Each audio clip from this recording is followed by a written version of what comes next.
Estado. Quiere decir que, pues, obviamente las leyes las podían hacer totalmente a su conveniencia, ¿sale? La burguesía media generalmente eran profesionales de alta cualificación, abogados, ingenieros, intelectuales, profesores universitarios, algún tipo de comerciante y altos agricultores. O sea, no eran personas que tenían nada más un pedacito de parcela para sobrevivir, no. Cuando digo altos agricultores, me refiero a que tenían una gran parcela, ¿no? O sea, gran extensión territorial y, bueno, pues obviamente se hacían ricos de esta cuestión, ¿no? Y por último está la pequeña burguesía, que generalmente eran los pequeños comerciantes, algunos artesanos y algunos funcionarios, ¿no? Muchas personas y muchos sociólogos concuerdan en que esta pequeña burguesía estaba casi a un paso de la clase más baja, ¿no?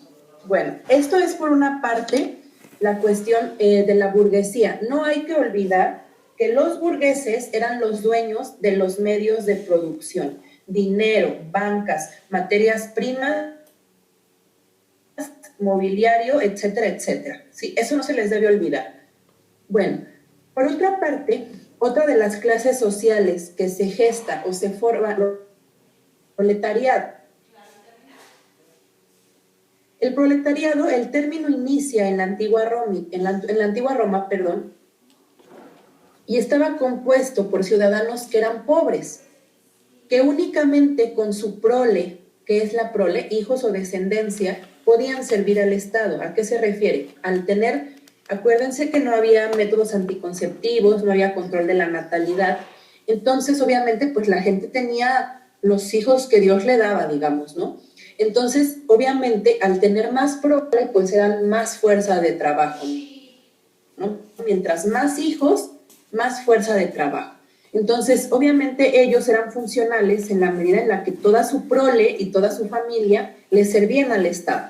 Este proletariado carecía de bienes y el término designaba lo que se convirtió la clase obrera. El proletariado tenía ciertas características.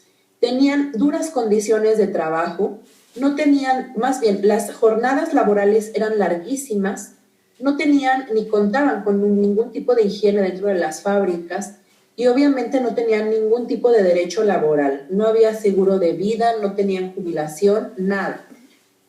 Entonces, lo que tienen que entender, y la palabra clave con el proletariado, es que ellos carecían totalmente de bienes. Lo único que tenían era su fuerza de trabajo.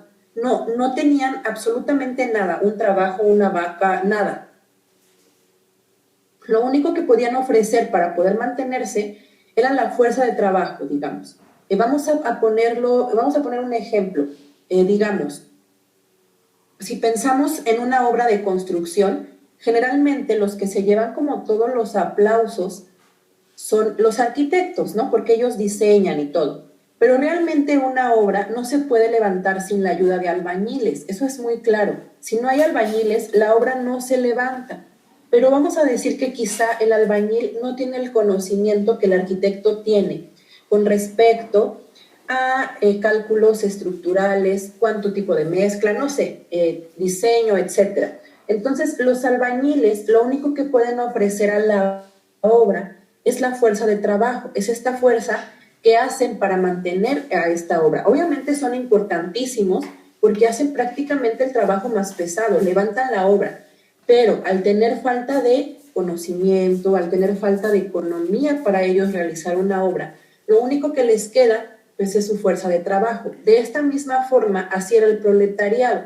No tenían bienes, no tenían un bien que rentar, un bien que prestar, no eran dueños de ninguna fábrica, y entonces lo único que tenían era totalmente esta fuerza de trabajo o esto que le podían ofrecer y que era funcional para las fábricas, ¿sale?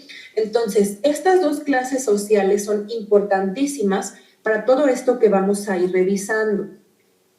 ¿Sí? No sé si por acá tengan alguna pregunta con estas dos clases sociales antes de que vayamos avanzando.